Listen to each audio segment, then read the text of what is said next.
So ladies and gentlemen, mabibi na mabwana, karibuni now to this is season 2 of Daktari, a quick one.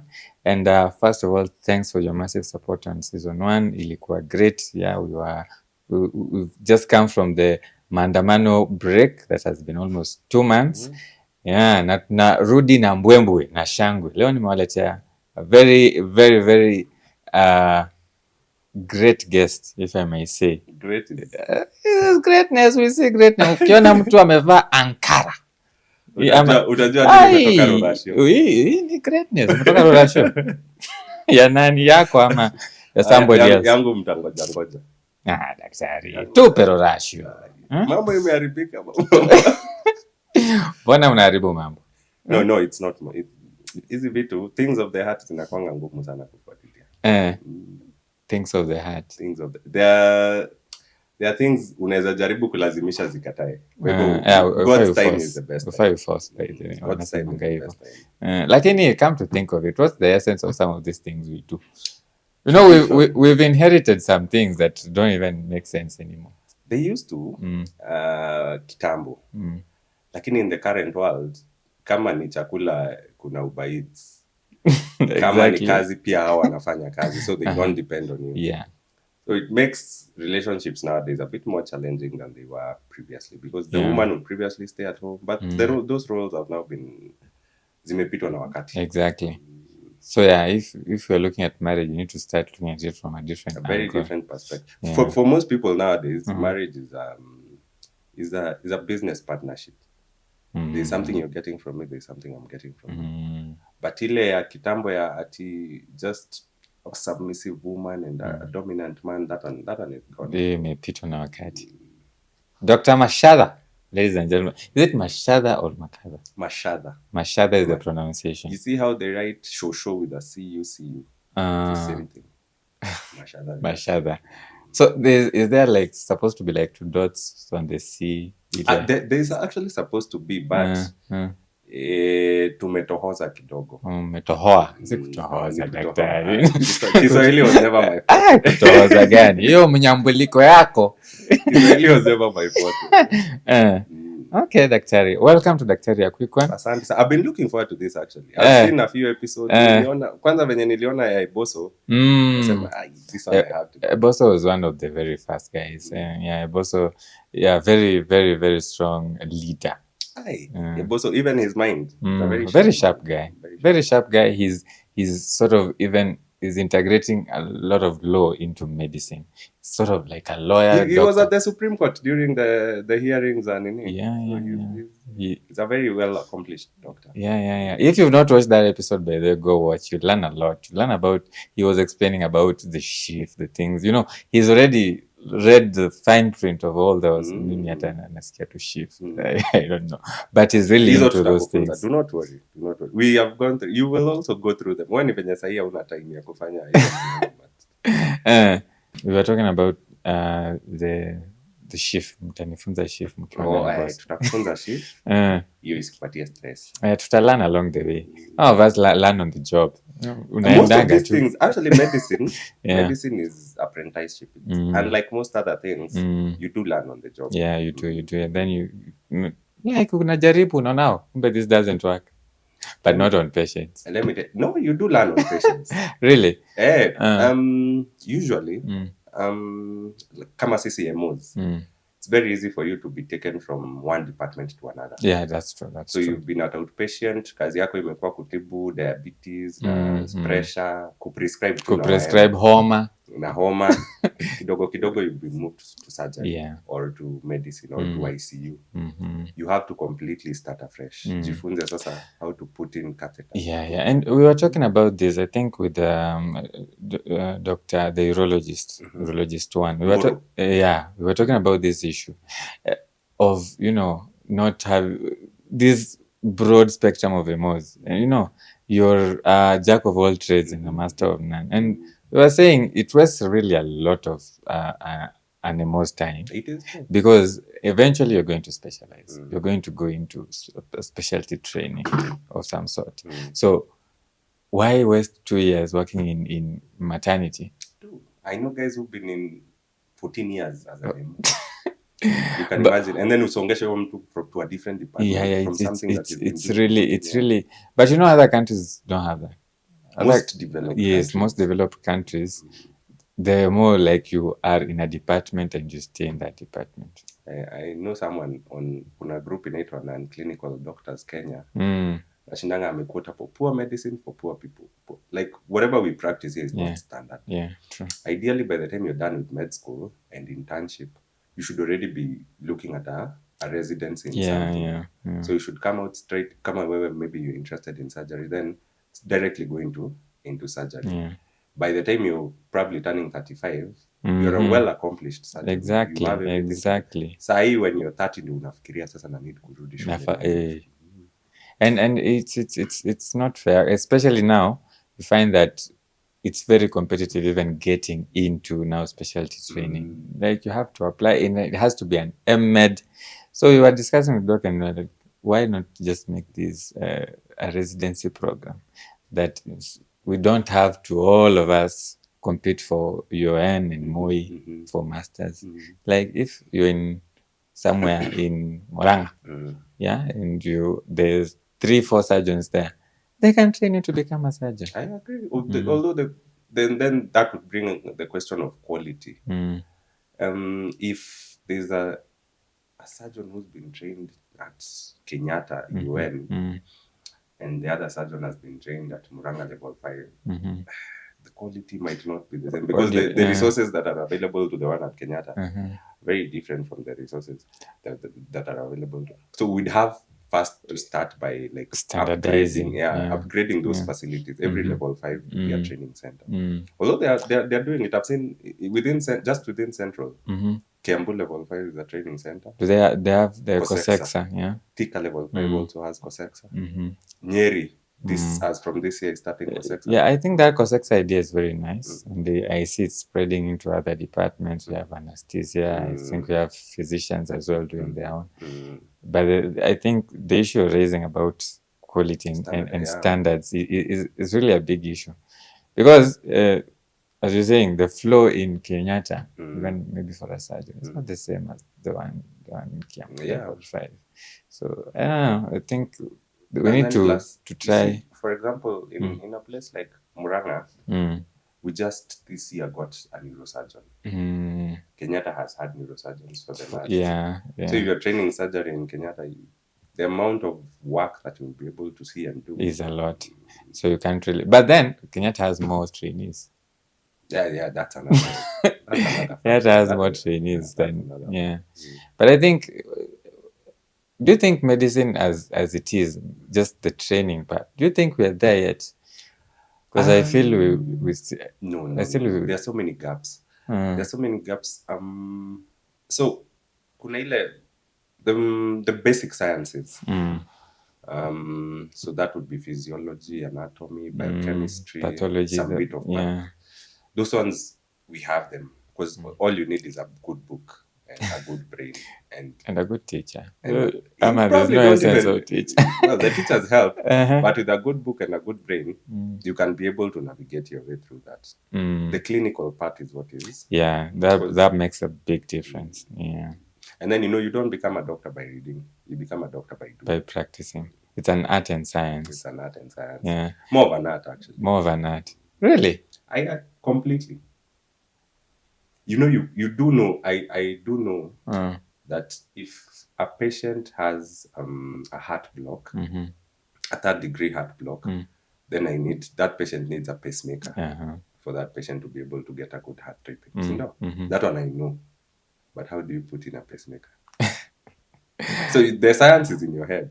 But the art of putting that pacemaker, there's very few people in this country. You need the practical experience. So it's more of an art. It's more of an art. Oh. Bring a good point, but I also think the science is also shouldn't be underlooked.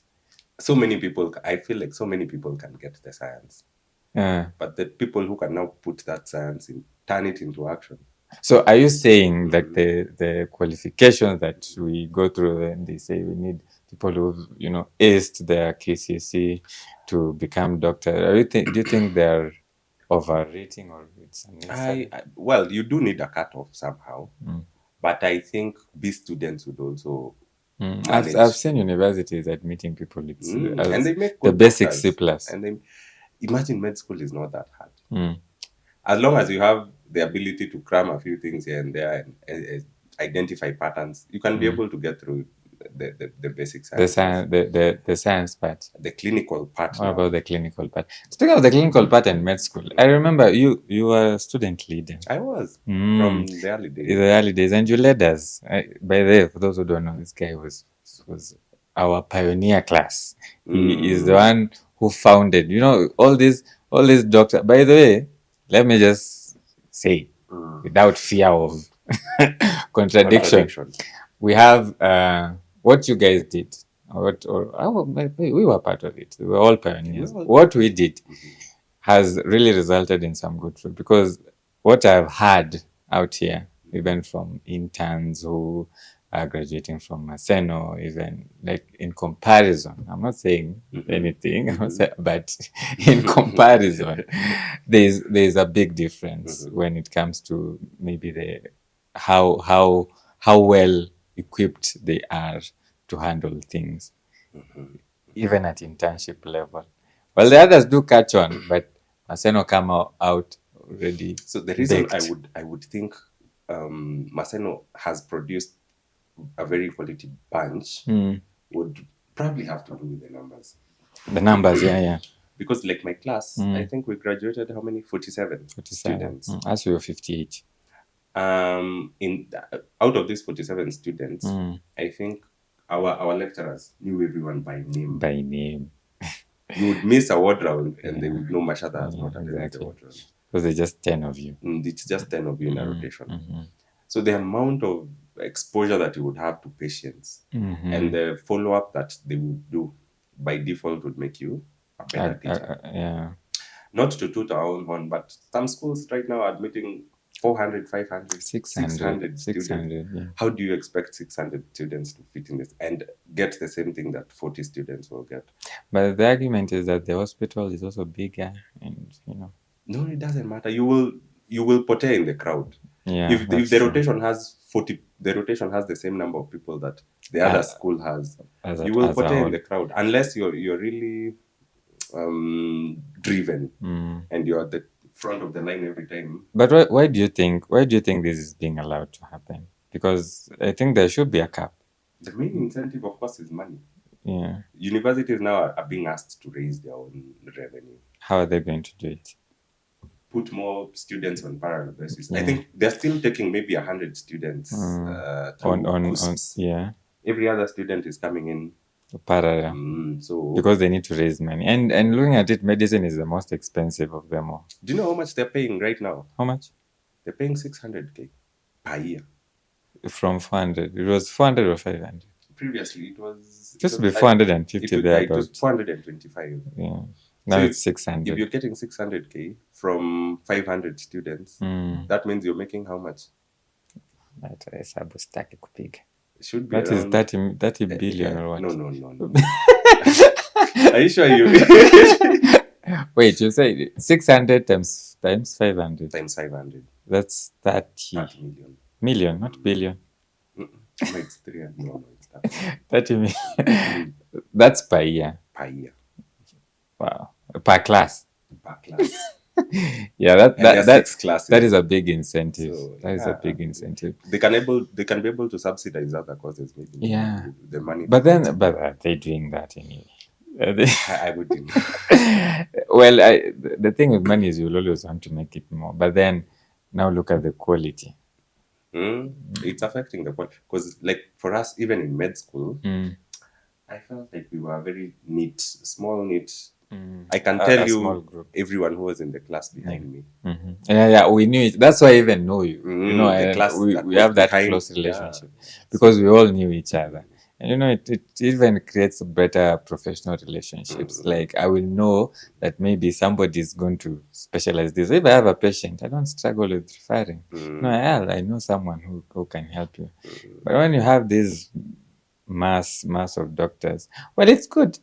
The people who will say that we need the doctors, we need the numbers. No, we do need them, but the quality is also.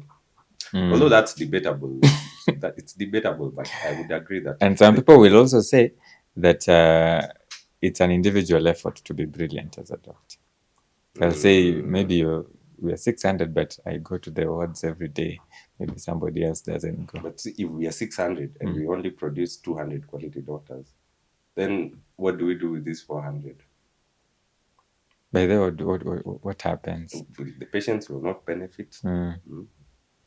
So ni pesa tunamwaga down the drain. And then, the attrition rate is also very high for people who are not initially driven to do medicine. Yeah. So they were saying, I don't know, within a span of 5 years, I think we lose 10% of all doctors to other things. So that person wasted 6 years of med school, another year of internship, and probably some years of practice. And then eventually they go do what they like now. Yeah. Anyway, I hope we sort this mess out, because I think we have very good structures and the foundations are good, but the practical aspects, we're just losing it as a country. And I don't know, maybe you guys are the people to fix it. We guys. We are the people we have been waiting for. We are the people. Whose slogan was that? Siome. Dr. Siome. Yeah, that was his slogan when he was campaigning. We are the people we've been waiting for. And that's it. That means, in the past we had doctors who were neglecting the leadership roles. Doctors were saying politics is not, part of them. They just want to focus on, clinical work. What do you think? I think you've been in leadership? I have been in leadership. And I think, much as we say leadership is innate, leadership can also be thrust upon you. And it is upon us as doctors to take up those roles. I'm very happy that for now we've gotten a cabinet secretary who's a doctor, Dr. Mulongo. Yeah. It really helps out. It really inspires most of us to see that, at the helm, there is one of us. So for me, my journey through leadership, I think I began it very, very young. From primary school, I always wanted to be prefect. In high school, ulikuwa kimbelembele. Si kimbelembele. I think it's just something that comes. Yeah. So even in med school, when we decided to form the students union, of course we offered ourselves, and one way or another we got votes. And that even came out now, even after med school. Yeah. So immediately after internship, I got a job at a mid-level private facility somewhere in Ruiru. And after 3 months of working there, they offered me the position of 3 months. They've already seen the qualities, the leadership qualities. But kujituma mtu anajituma. You're the one making the rota, making sure people arrive on time and things like that. And so they will give you that job. And then I also got now the county job a few months after that. And then fortunately, even at the county, I got such a role. A leadership role. So I feel like if we keep putting ourselves forward that way, we'll end up. So how do you put yourself forward, per se? Do you because sometimes leaders, especially in the wards, the hospitals, become really enemies of the people. Because, you're the one enforcing the rules, because me, I want to maybe come to work late. And you are the one telling me you can't come to work late. Why have you come late? Unaonekana wewe ni mtiaji. No. I feel like how you exercise that power really determines how we will interact with the people you're leading. You're supposed to inspire them.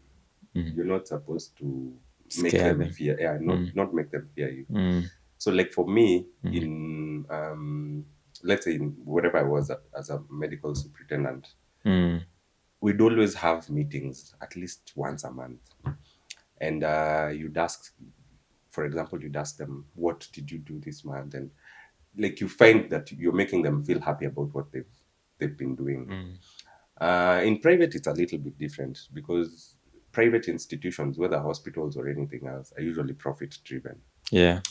And so everything focuses not on your leadership skills, or it's how much how much how the revenue you're balance sheet generating. looks at the end of the year. That is the most So if important. it's good, uendelee. Regardless of how people view you, Yeah. na kazi pesa inapatika. But in public, it's very different. I could tell you, in the private where I was the medical officer in charge. We used to have similar meetings at the end of every month, and at the end of the month we'd have a round table, every in charge of every department. Okay. Yeah. So the guy from kitchen would come and say, this month I've been in such a meeting. tumekula gorogoro ngapi za mahindi, tumekula nini, tumekula sausage ngapi, nini.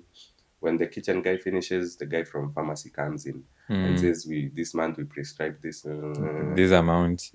After that, the clinical guy comes in and says, we've done 150 C-sections, we've done this and this. I've been in such a meeting. I've been in such a meeting. Well, I was an acting MOIC, so I attended such a meeting. And for me, it was my first time there. And I was like, whoa. Was that in a private facility? It's a private facility. I was like, wow. This is what people discuss. You know, and then they start telling you, hey, so daktari, inafaa hii prescription ya nini muongeze kidogo. Hapa CS ni kama tunalegea. Ni kama why? Last month we did 160 CS. How come we've done only 100? Wonder, hey, now how do I go make these women pregnant myself? And have them have complications that need CS. Yeah. So it's usually very difficult in private facilities. As opposed now in public, on the other hand, when we had our meetings, we would say we had 180 deliveries with no complications. Some 180 deliveries with 5 complications. So it's not about the numbers. For them, it's how many complications do we have. And then the efficiency is very different. So for private institutions, you want to reduce your inputs as much as possible and maximize your output. Yeah. So even if maybe mutasema the nurses in second floor, the number of patients were reduced for second floor, so we have to reduce the number of nurses in second floor so that we don't end so you start calling nurses, usikuje leo. In public now, on the other hand, it's about patient care. So we'd be in the farthest corner of Murang'a, somewhere called Madhira, and there's a patient who requires a C-section, and we don't have a facility that offers a C-section. So the only ambulance that is free is on this other side of Murang'a South, somewhere like Kandara or even near Thika. And that ambulance would come all the way. Chome mafuta. Patient moja. You know, a private facility would never do that because it's a very inefficient. It's not cost effective. It's very inefficient. But for them now, what they're looking at is patient care. On this other hand, what we're looking for is profit. So I think that also it brings in a lot of ethical issues. Yeah. Speaking of ethical issues and private hospitals and profit making, you know, me, I always had a dream when I was in maybe say med school. I always had, my dream was nikimaliza hivi mazee naenda tu pale ghetto fulani somewhere, my clinic, open your own facility. So open my own clinic and nianze kuchap kuona patients, make money, you know, I have my nurses there. Then in a few years I will have grown to this and that. But then when I started now working after internship now, started looking for work and doing locums here and there, and I'd go to these so-called private, but you know, not very well established, maybe level 2 say, and you'll see some things being done, you know. Yeah, you utaona that tunaforce to mama and CS, like, you know, because you're used to where I trained in internship, and this is what happens sometimes. Hey mama, skuma mtoto, you know, mtoto za mama unataka tuende tukuchinje and all that. One of my favorite actors used to say that the indecency of a disease that either cripples the body or rots the mind can only be exceeded by the humanity of knowing that there is something that you can do to help but refusing to do it. It is common practice, by the way, for some private facilities to see a patient. They know how this patient can be managed and helped, but they won't do it because the patient doesn't have the money to pay. And from their perspective, to be honest, they're going to use their resources. Exactly. They're not being funded by anyone. No one is going to fund them. Is going to compensate. Resources. But it brings brings a very big ethical question, because if from your end as a doctor, you would even want to, have you ever done a procedure for someone in a private facility and then help them not get billed? Well, I don't want to say. I might get fired.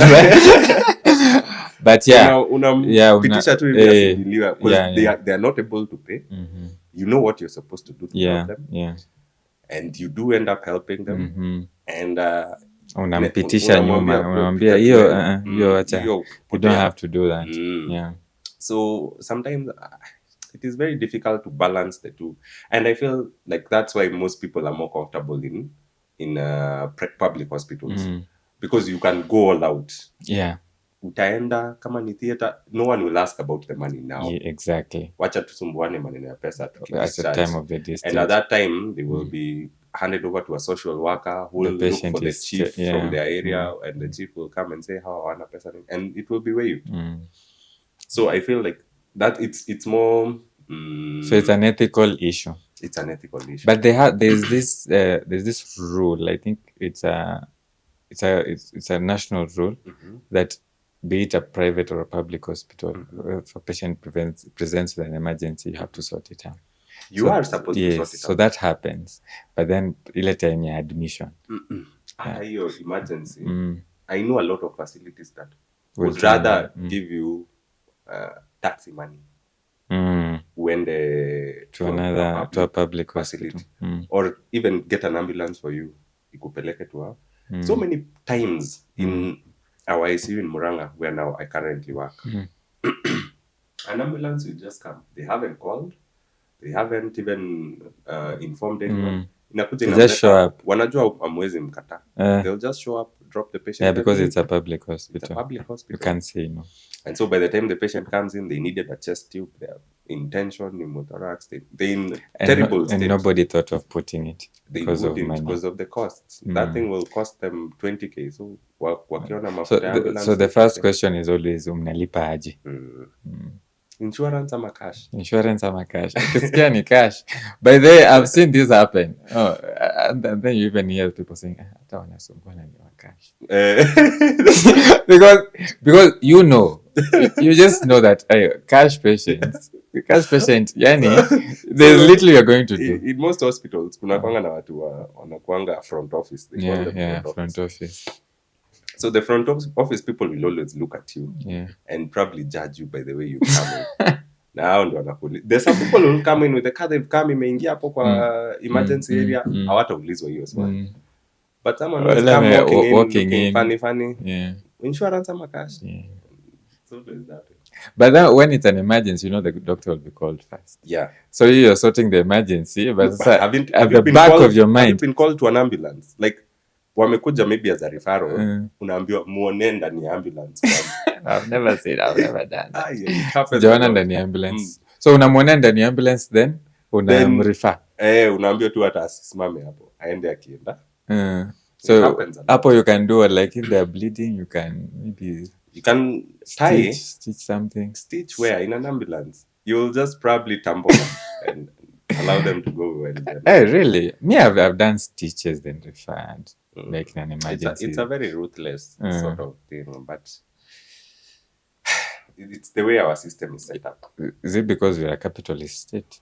I'm not sure, but I feel like now if SHIF works the way they think it will work, you are mandated now, as long as you're a facility that is offering services. You're mandated by SHIF, and you'll be paid. And you'll be paid. Although the rebates will be much lower than they were with NHIF. With the SHIF, are we still going to have this issue of e-insurance, e-NHIF? NHIF used to be like, there are levels. Like, you have to choose a hospital. Then there are hospitals that only accept comprehensive civil servants. You see now with under NHIF, we had how many?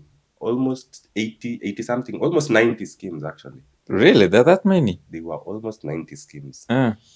With SHIF, we don't have schemes. So everybody is the same. We also don't have capitation. There are so many things that have been removed. The only problem now with SHIF is that the rebates are going to be much lower. So for a typical level 4B in NHIF, they'd get 42,500 or 42,000 for CS. For 42,000. Not 60. No. 60 was, I think, a level 5. Ah, okay. So with SHIF, I think they've been brought down by almost 10K. And that should be able to still cover the doctor, the consumables, the what. So whose money is reducing there? Are they reducing the doctor's fees or what? I don't know how that will work. We'll have to see how it goes. But the rebates to the hospitals will be lower. But now the services at emergency departments will probably be a bit wider. So anybody with SHIF can go to any hospital. That is the plan. That should be the plan. But with these things, they're very good on paper. Yeah. Implementing is always an issue. Yeah, because we also have now private insurances. Now you tell me a hospital, kuna patient wa Jubilee hapo na wa SHIF hapo. Na SHIF inalipa 10,000. Jubilee coughing at 50,000. I would treat I would treat them equally, but I'm saying that out of the way my manager would treat them would probably be different. Something else that I think is also going to be interesting is with NHIF, I think people are getting money quarterly or yearly, and then people end up wajalipo how many years. So how SHIF is going to arrange how they're going to pay their monies, and they've inherited all the debts that NHIF had. Wow. So it's going to and they want to pay monthly. I think they should be paying monthly, which is. Anyway, I don't know. Maybe the government has a good plan for this. But already we can see from the budget that we had, the ministry had asked for almost 300 billion. Just for SHIF? No, just for everything. For everything. So including 300 SHIF, billion. And the 4 funds that will be there, the emergency and chronic illness fund. They'd asked for, what they've gotten is maybe 10% of that. For now, the insurance schemes. So I don't know how they'll be able to. It's going to be a tricky one for them. They've overpromised, I would think. They've overpromised. We have very good promises as a country. Implementing them, oh my God! Well, you see, even the new CS of Treasury already said, "Oh, coffers are empty." Same thing that you are saying. It comes. The promise thing comes from the very top. Tumetenga na tumeweka na tumesema na itakuwa. Anyway, so if you were sick, God forbid, if you were sick, where would you go? You've said public hospitals are so if I was sick today, or your relative, with the cover that I have, let me talk about myself. If it was a year ago, the best place for me to go would have been KU Referral Hospital.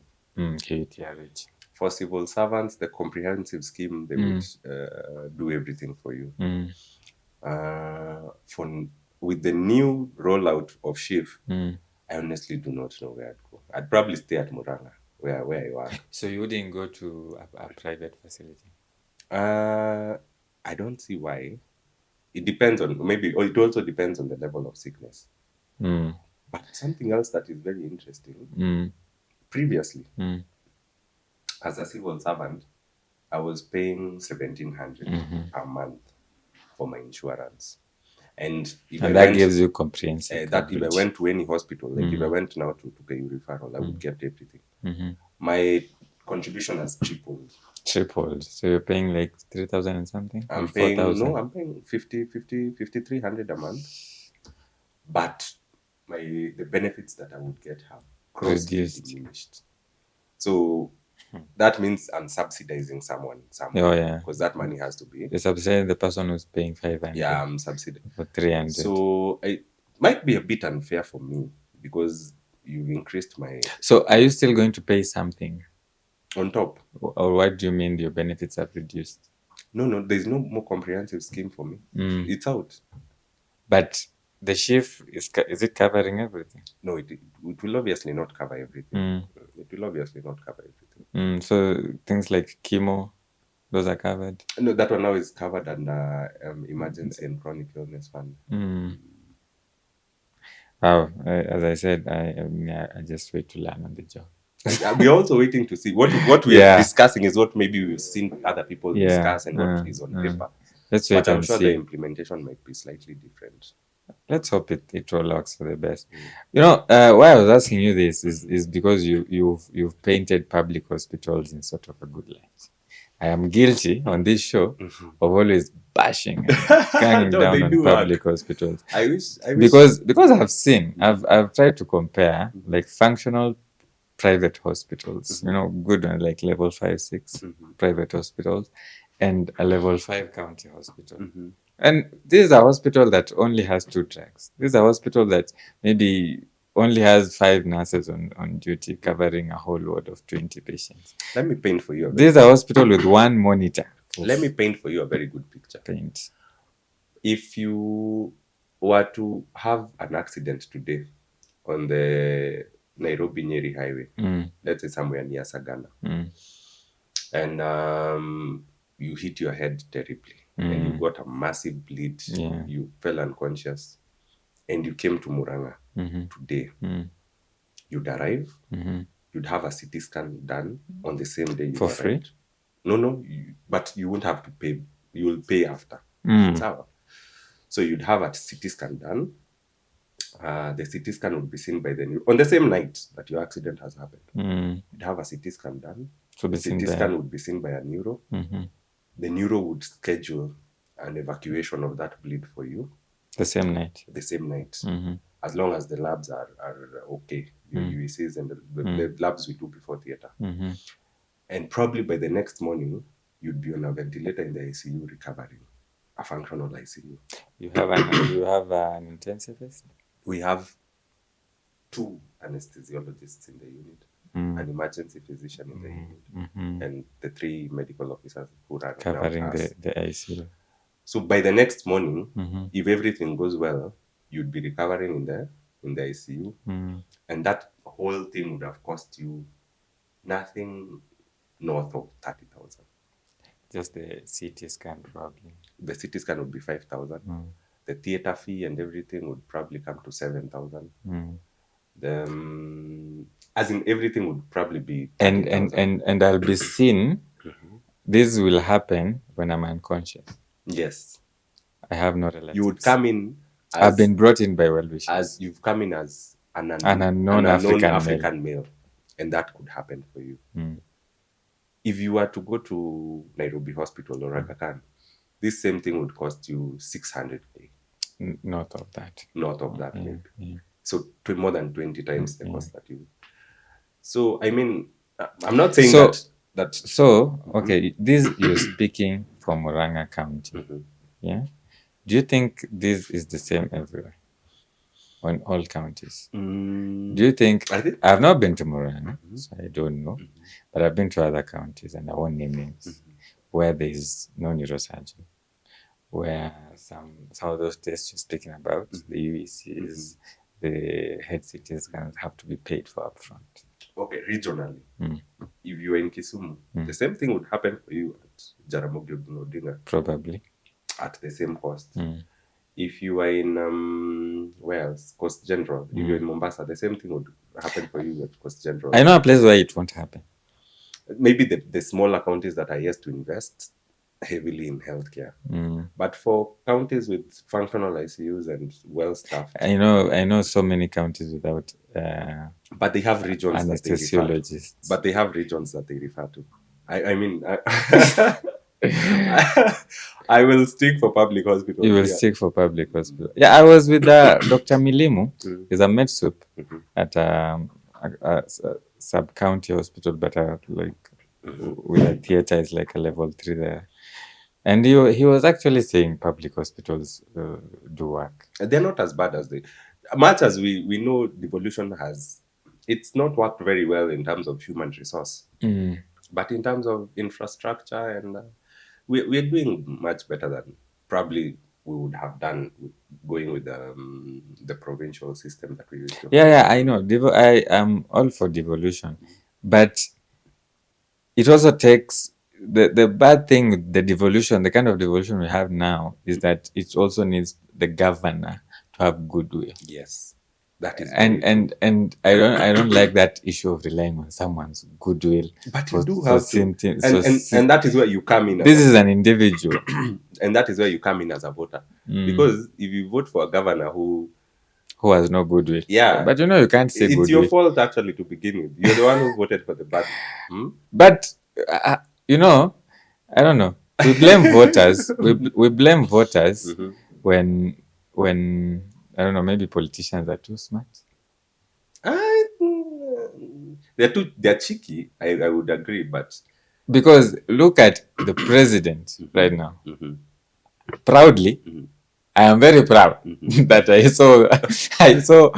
saw his craftiness from 2013. I wish I could see. I saw mambo gani, these are lies. But then how obvious it was to me that he was lying, and I was just during the campaigns I was actually convinced that there's no way he's going. I mean, he can only lie to border people. I mean, who will believe these things? Who? I voted for this guy. Yes, that's the point. Then I came and I met, senior people, professors, doctors, people I really expect a lot from, and they were believing him. And some were giving reasons such like, he goes to church, so he's attached to the past. I'm like, what? So you can't really blame the voter, because these guys might be too smart. And you ever heard the saying that the road to hell is paved with good intentions? This man had very good intentions. From what I see, he initially had very good intentions. No. But somewhere along the way, he realized that he cannot achieve everything with the intentions that he had. But instead of coming back and telling people the truth, he now continued to propagate that lie. That is his biggest undo. I don't think he's ever had good intentions. Ever. You just need to look at this person's past. Yeah, I know we're digressing. You need to apologize too much, but you just need to look at this person's past. Like, what has he ever fought for in this country that has come? I get it. In my view, actually, in the last election, I was like, no, let him be in opposition for 5 years. Let him be there, and make some change come into reality. Then we can see who he really is. But this is a person who even the current constitution, the one is now, head of, he opposed. He did oppose it. He's never really brought any change. And on that bombshell, let's switch from politics. Let's go back to medicine. So, let's vote wisely. I agree. But then I think we need a constitution. And Casmuel, this Gen Z guy, yes, he was saying that we don't need people like to have goodwill. We need a system that will ensure, whether you like it or not, you do good when you're in that office. Let me ask you a very simple question, maybe to wrap this up. Which country, if you were to pick something off the top of your head, which country do you think has the most robust constitution in this world? The most robust, most progressive constitution. I think many countries borrow from the US. Let's start with the US. So this is a country where they had an insurrection. People literally went to the Capitol to stop a new president who's been elected from going in, because the previous president did not want that to happen. So everything depends on the leader. It doesn't matter how good the document is. As long as you have a terrible leader, then the document doesn't count. But then the leader is accountable. That is also... I mean, how many politicians or leaders, what you call them, have been found guilty or capable of crimes and they walk scot-free? Scot-free! And it happens everywhere. Trump himself has been convicted of 39 felonies and is campaigning to be president again. Grab them by the... there's a famous... He's been convicted of 39 felonies and he's still running. But there are countries where a former president's gone to jail. Zuma went to jail. Zuma is now leading the third biggest party in that country. But at least he was convicted. He was. Look at our country. I was shocked to see these MP4, is it called Sirisia? This guy he was asked to pay due 1.6 billion. Yeah. He's still an MP. But that's why I'm telling you, unless now you see, if the executive would have intervened, much as we are saying we should have independence of, sometimes they can push law enforcement to do the right thing. So if they push law enforcement to arrest these people and charge them in court and the court finds them guilty, then that would help. That would really. But the court found this guy guilty. But now, after being found guilty, you're not pushing law enforcement. How is he? Because the court cannot go and execute the warrant by itself. It has to be now law the enforcement. And law enforcement is under the executive. Okay. Anyway, back to medicine. Our leadership. Are we the people to salvage it? You're saying yes, we have a doctor there, but we've had a doctor there before. Yeah. And both the PS and the CS are doctors. This goes back to the statement that we were just talking about, that the person at the top really counts. It's not about the structures. The person at the top really counts. So in your opinion, I know she's not yet even lasted 2 months. But she's much better than Nakumincha. 100%. Even me, I would be better than Nakumincha. Come on. That's not a standard. You cannot compare any. Really, what was that? I don't know much. Yeah, they were political rewards. Yeah, I think that was meant to reward the Speaker of the National Assembly from the region now. Yeah, for delivering Bungoma. But you see, they would have at least picked someone with credentials from that. She had what did she have? A pharmaceutical tech certificate. An online one.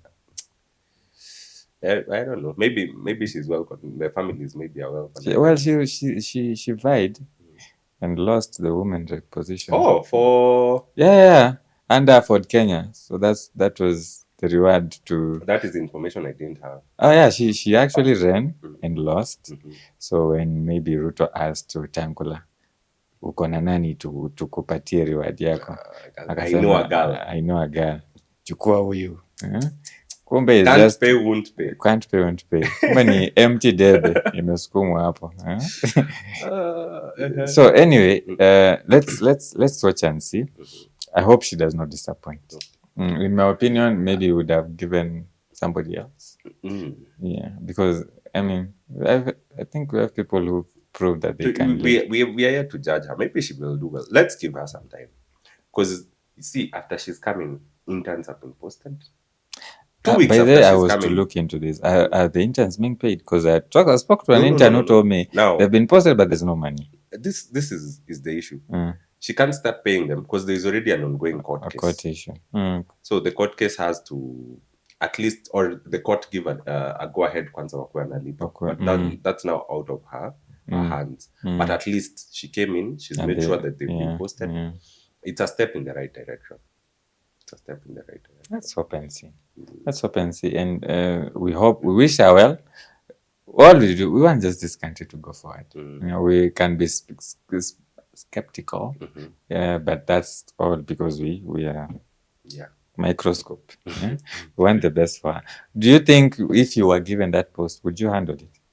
The cabinet secretary, of course. Although I'd need a bit of training. So far, I think. So you work for the county yourself, right? So there's a hierarchy, a step ladder hierarchy of how you're supposed to progress in the civil service. So after my 2 years as a medical officer, I did a senior management course. So you went to the next. Government. Then after that, we are supposed to do a SLDP, the Strategic Leadership Development Board, SLDP. Then after, so there's a way that there are a number of steps. That you're supposed to take up to. I think the most senior doctor in the scheme of service is a director of medical services. So by the time you're getting to the level of assistant, deputy director, or deputy director of medical services, you have enough training to be able to run a big division of the ministry or the whole ministry. From experience and all those trainings. I would think with enough training, I should be able to handle. But you said it's about the person. I'm sure, like Mulongo, seeing how she's gone through, she's probably gone through most of this. And then usually there are inductions even for them. So for her, if she hasn't been in public service, she'll have to be trained, and she'll be able to handle it. Yeah, let's hope it's a step in the right direction. Wishing her well. We should. And we support her, by the way. Yeah, but in my opinion, tungejaribu. Who do you think would have made a better? He's Zagazaganes. Fanuel Olunga. I would. Or you think he's more of a politician? He is. He did try to buy Fosia. Ama he's buying Fosia in the next. I've not heard that. You know, we know each other personally. So I will reserve my comments. You will reserve your comments. But I think he would have made a good CS. Kipindi ako nayo. Anajua kuchocha mafans. Vile inafaa. But execution kidogo. But he's the NMS. He's been there. Yeah, he was there. And I think since he came in, things went a little better. He's a personal friend. So. Hautaki kuchomea basi. But anyway, I think we all need, it's not about an individual, me what I'll say. Because as the CS, she's not the CS alone. There are other people around her. Kuna wale watu walikuwa nabebea watu bags and then, when people were doing shitty things. Don't say that. You see that guy just came from the county recently. But you see, it's wrong. I mean, as a CS, you already find there's already machinery that is on site. Yeah. So there's a bureaucracy that you will have a hard time changing. Because you come in, venye sasa ameingia, si amepata Hezron is division head hapa, Amoth is the director. Like already amepata watu. Na kazi si ati imesimama juu hakuna CS. Kazi bado ilikuwa inaendelea. So for her, it's just to provide that leadership. But those people, they don't need to lick us. No, they don't have to. They shouldn't. They don't have to. Although but some do. I mean, because you're all there, you're doctors, and you're seeing your juniors being mistreated, and you're going along with it. Well, I'll never support that. There is no amount of excuse that at your mimi yostaiskia. Just because somebody is a CS. No. You know, it depends on what side of your bread is buttered. Well, Daktari, let's see. Leadership tunazo. So it's just about the people. But speaking of leadership and growth, medicine has come a long way. Sana. The last when I spoke to the urologist one, as he calls himself, Dr. Mararo, he was just trying to paint a picture of how far urology has come. Telling me to the extent that nowadays there's very little open procedures. In urology. Everything is laparoscopy. Everything is camera laparoscopy and all that. Modern medicine. Are we keeping up? We are actually. I feel like as a country, medicine is advancing at a very fast rate. If you think about it, barely in 2024, barely 100 years ago, ndio tulipata antibiotics. I think penicillins came in 29 with Alexander Fleming. 29 or 30 something? 29. And less than 100 years later, there's a wide array of drugs that and there's resistance at our disposal. There's a lot of resistance at a very fast pace. But what I think will be the most, because as where we are right now, the things that are now moving forward are robotics, laparoscopy, and robotic surgery. But even more advanced will be the integration of artificial AI into medicine. You see, a typical outpatient line, you will see maybe 30-40 patients a day. You will have a clinical officer or a doctor seated at that outpatient. Out of those 30, maybe 5 are the ones who will require extra attention. The other 25 will just be re-prescriptions of things they've been taking. And that is something that can be automated. Or actually, they're already starting to automate it.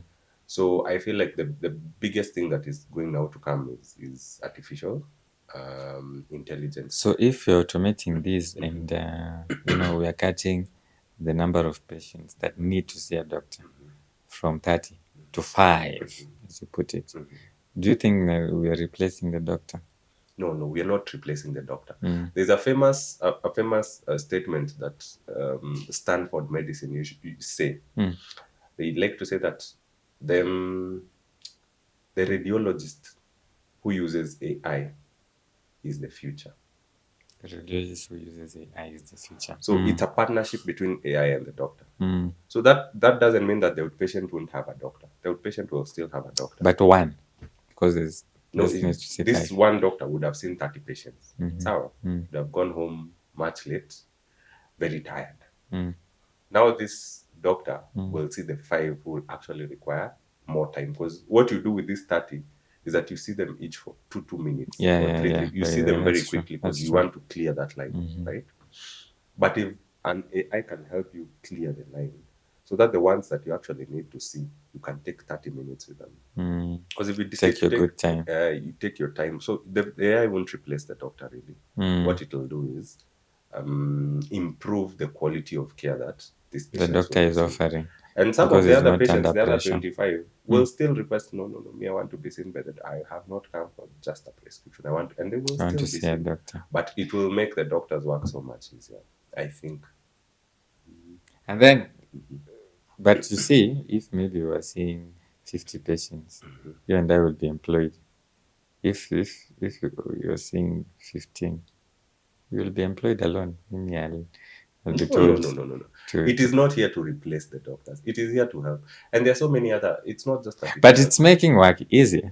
Yeah, by making work easier, then you reduce the amount of human labor you need. You're thinking from the perspective of a private facility, because that is how they would exactly look at it. But instead of spending 3 to 5 minutes on a patient, why don't you spend 30 on the one that actually requires those 30 minutes? And then the one who has just come back for a refill of the prescription can be done by the computer, because they'll go through triage.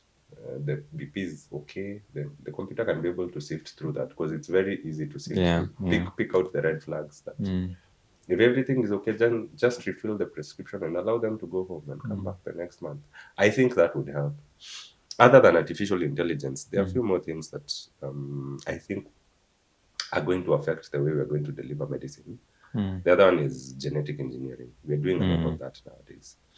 And do you know, as it stands right now, we actually have the power to engineer super babies. In terms of don't get sick. No, in terms of without any genetic aberrations. So, for example, you are going to be born with a breaker gene. We can pick that up from the fetus and edit it through CRISPR. There are so many. It's just that it's not yet ethical to do it.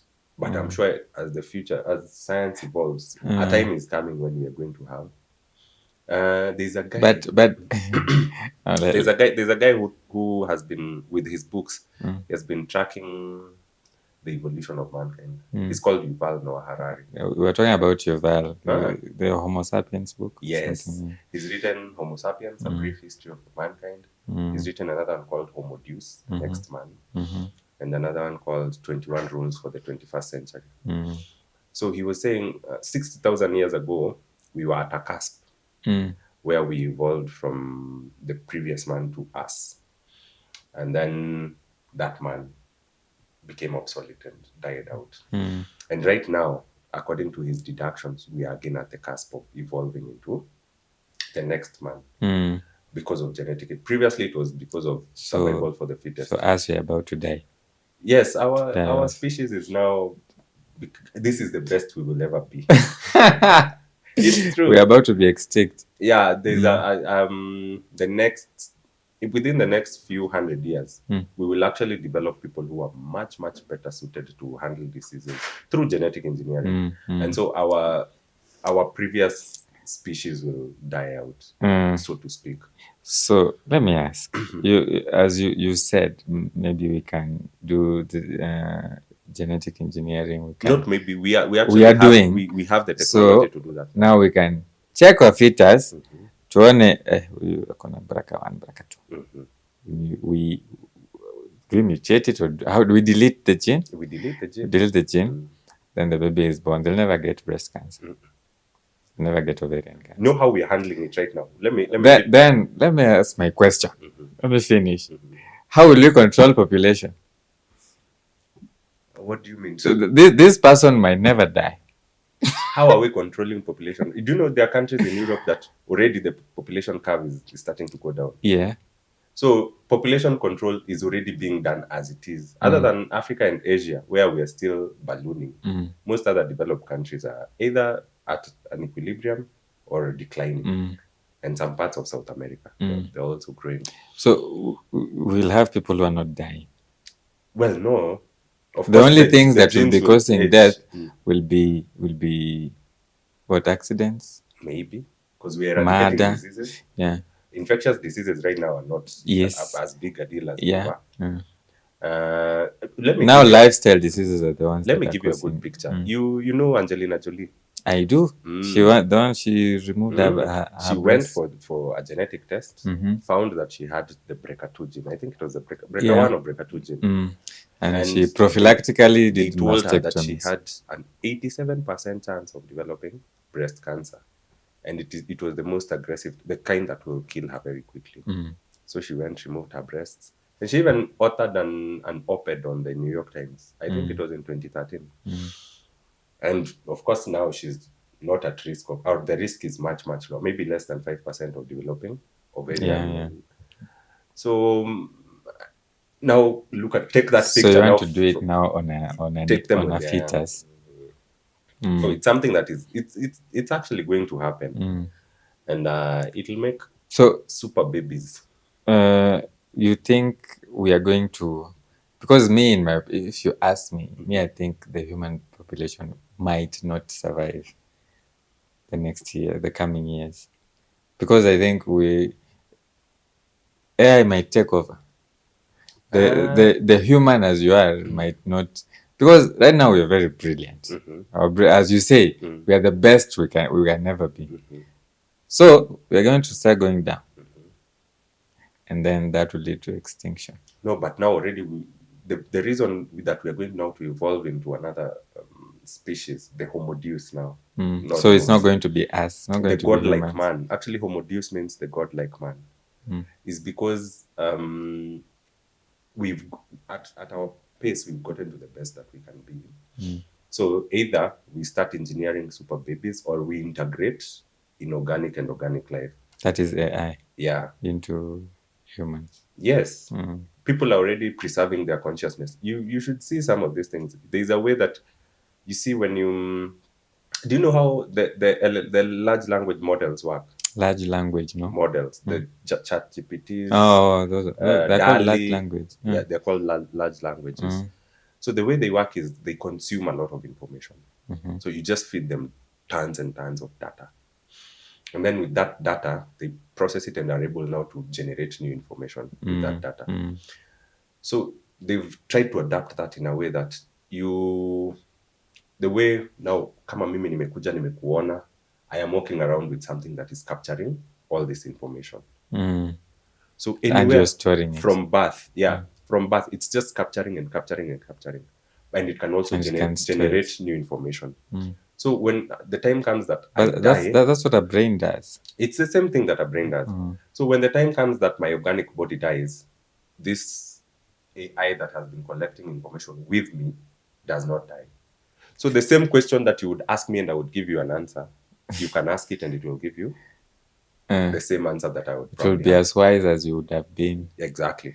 So that means my consciousness and my experience. So in short, we're just trying not to die. Well, the organic body will die, but all my experiences and everything will live on. You know, the basis of religion, I was thinking about it the other day, the basis of religion, almost all religion is an afterlife. The hope of an afterlife. The hope that we are not going to die. Like all does not end here with this physical body. Is that what this whatever you're describing? The body will die. The body will die. The experiences but will not. You know, even in Christianity, we believe the body. I have But a question for you. My consciousness would be somewhere in heaven, feeling nice. I have a question for you about that. Mm. When were you born, Festo? I was born in 94. When do you think you were created then? Created?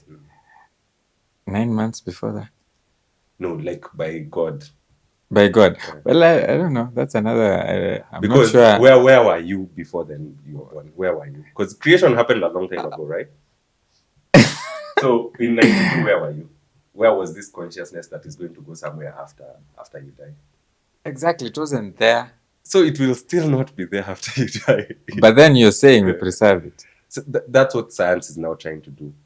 So my point now is we've come to a point of realizing that probably this religion that we've had in our minds all this time is probably so we're now creating another type of religion that a forever existence. Why do we want to be there forever? What we are doing is that we are giving scientific solutions to faith. Let me put it that way. So we are actualizing, we are making the faith that science has always been like, we want things that we can see. Let me tell you, we don't want. If you get in a car with your family today, maybe you're going on a very long trip. You will pray before you go and say, God, this car has been made by human hands. Yes. But my grandmother used to say, something blind. But take care of us as we are going so that we get there, because these things that are human. But if you get somewhere and fuel issues, you won't say, no, God, fuel has issued, please give us more fuel. No, you will know that the solution is, this is a mechanical thing. The solution is to get more fuel, put in the car, regardless of what you prayed about. Yeah. So we are giving scientific solutions to faith that cannot be proven, so to speak. Let me put it that way. So we are just making eternal life real. And then we're also making, you see, our bodies are very easily, they're very fragile. They are. 1 minute you're here, the next inorganic elements, on the other hand, can last a long time. Exactly. So if, for example, we are going to become a spacefaring species, the distance from here to Pluto is, how long does Pluto? It takes about 240 years to revolve around the sun. If you were to be on a ship to go there, you would probably die before you get there, right? But if you were to put your consciousness in a machine that cannot die, it would probably even be able to get to the edge of our solar system and move to Proxima Centauri and where the places that are. Why do you even want to go there? Because I'm just saying, we need to explore. Our universe is so much bigger than. Yeah, that's true. That's true. I think that is the goal of these new scientists, to try and stop limiting ourselves to these small places, so to speak. Earth is very tiny. So where does medicine come into all this? So the medicine is, how do we integrate machines into our lives? I think not how do machines replace us. No, they will never replace us. They will never. But they will live long after we are gone, because our Earth has a very short window. In the next, I think I told you this before, that in the next 600 million years, there will be no life on Earth. Even bacteria, even the most resistant bacteria. The conditions on Earth will be so bad. They'll be like the other planets they inhabit, like the Venus. Temperatures on the surface will have reached about 100 degrees. Like, it will be inhabitable for everyone. But if we can get solutions to preserve consciousness, why can't we get solutions to prevent that from happening? How do we prevent that from happening? We cannot. The sun keeps growing bigger. At that time, the luminosity from the sun will be so hot. But why don't we create an ozone, for that matter, a new one, an artificial one? How you cannot create? I mean, if we can preserve consciousness, I mean, I think we are investing in the wrong. So your solution would be we get a bigger shade. Yes. I don't think a better solution is what Elon Musk is doing. What is it doing? Move to a planet that is further away from the sun. From the sun. So move to Mars. But the sun is the source of life. It is. It is. Every energy on this world, from fossil fuels to, they're all solar energy that has been converted. It's plants that photosynthesize sunlight to. So the sun is the source of life. It is. but it is also going to be the destruction of this universe. And it keeps expanding. Eventually, it will get to where we are. Do you okay, I don't know. The sun has been shown to actually cause some types of skin cancers. It does. It does. And people are on sunscreens and all. And I was having a serious debate with a patient of mine who was insisting that she wants to use sunscreen to protect herself. This is a That patient. is a wise woman. But it must have been a lady. It's always a lady. And she's in Nairobi. And it's July. I mean, where is that sun that she's talking about? No. She's in a sweater. It's cold outside. There are clouds all over. I feel like you're looking at this thing from a very layman perspective. But she's really convinced. I don't know. And we did have vitamin D levels and they were very low. So you She think was actually that she hasn't been getting enough sunlight. She's insisting that she's getting too much sunlight. Well, I would start by asking, what's her how fair is she? How's her skin tone? She's a chocolate lady. Yeah, but enough melanin. It is true that the sun causes. It is, but in what population? Every population. It's just that we probably absorb more of it than we reflect. Yeah, because we have the melanin. So I don't know. Okay, I've not really dug so much into this sun and global warming things. But the sun is the source of light. Why do we hate the sun? We don't hate it. Why are we fighting the sun? Because we're even running away from the sun. Because the sun will be the end of this world. It is the one that will destroy us completely. But it's the one that is making us be here in the first place. For this period of time. But as it keeps getting bigger and hotter, it will eventually kill us. I hope you do understand that. That now is physics. That isn't. That is physics. Well, we hope we don't die from the sun. No, not in our lifetime. Oh no, of course. That's in terms of age, the cosmos. That will happen by the time the sun is getting to close to us. It will be about 3.5 billion years from now. Now, do you think the human race will survive that long? No. Of course, we are not going to live more than 500 million years on this. And these numbers, where are you getting them from? Yeah, you have very precise numbers. You have a number of this. Because I do. I told you physics is my other passion. So I read a lot of physics, astrophysics, a lot. I'm subscribed to Neil deGrasse Tyson. Yeah. I like that. And I do a lot of research. I follow him. Yeah, but I've never heard him say that 500. Anyway, you probably haven't seen him enough. Probably I should see more of him because I like his I even have a live. There's a live feed that follows. You know the new telescope that we launched. I heard about it. James Webb. Yeah. JW. I even have a live feed that gives me updates on all the new images that it generates from deep space. Such things fascinate me. And they are interesting. They are also very humbling. Would you go to mass? Would you go to mass? I would volunteer. I would be one of the first doctors with a team of volunteers that goes. Once they warm it up, once they warm up the poles so that it can have some. Why are we warming up mass? We're warming up the poles. When we can just cool down Earth. That's my point. Anyway, ladies and gentlemen, this has been amazing. We still have so much to talk about. Time is not on our side. Dr. Macatha, we've not even scratched the surface of these things. Listen, I'm being hosted on another one on Tuesday. So listen in on that. Inaitwaje? I don't even remember. Jesus Christ. Sasa tutasubscribe aje. Tutafuata aje. But lakini mnaweza subscribe zangu. You will see. Yeah. By the way, Daktari does a very good work I'm on TikTok. Dokiwa Muranga. I teach a lot of medical procedures, especially for professionals.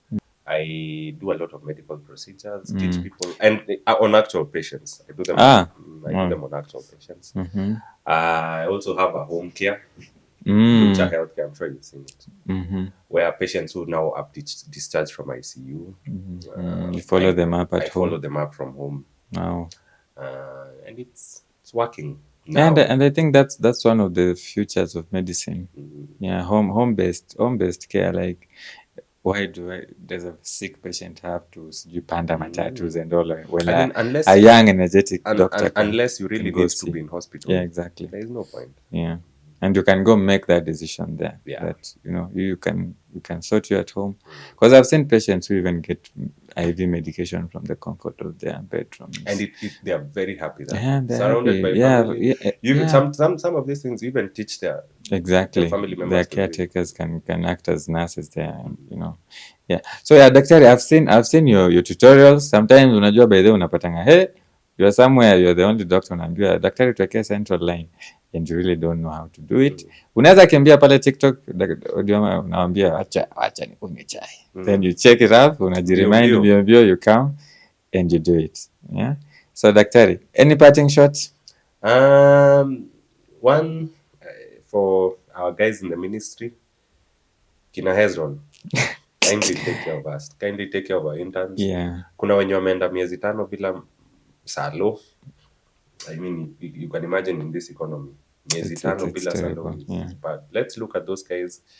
Secondly, hii kitu ni kuevolve pia. For the new guys, you get a job, unapoteza, you evolve. You teach yourself new skills, unasonga mbele. Very good. Sawa. Oh, somebody asked me, I'm forgetting the name of this medical student, but she inboxed me and asked, what can I do? That she wanted an answer. What courses can she do, maybe after med school, on top of MBCHB? On top of MBCHB, the most marketable ones now would be. You've talked about the management things for county doctors. Yeah. So there's health service management, healthcare management. I think Strathmore offers one of those. Global health. It's a big thing now. Global health. And it takes people. You remember one of our mutual friends somewhere in the US. Actually, do you know this episode was supposed to be hers? No. Yeah. She came to my house 2 weeks ago before she left. And we had dinner. And she's using a lot of AI in her work. You know, she's running the magazine for Duke University now. Oh, I didn't know. Those are the things I wanted her to come talk about, but time wasn't on our side. She's doing a lot of good work in the US. And she tells Shout out to Dr. Rogoro, by the way. She tells me she doesn't intend to come back. Would you? Huh? Me, I would stay. You want to go to Mass and you No. Doctor wants to go to Mass and he's telling us about staying. I would not go live in the US. I would hate to be discriminated on. That is the one. In Mass, the aliens will not discriminate. All right. Sasa Daktari, thank you very much for gracing this podcast. We're looking forward to doing great things here, and I hope you can be a part of it. I intend to. Karibu sana. This is season 2. We've kicked it off. Dr. Mash was the first one. Asante sana, and it's been an amazing episode. Sasa hata mimi naenda kusoma vitu za 500 million years from now. Astrophysics. So guys, thanks for tuning in. Subscribe, share, comment, like, end out after Daktari wa Murang'a pale TikTok. Learn 1 or 2, and see you next time. Adios. Cheers.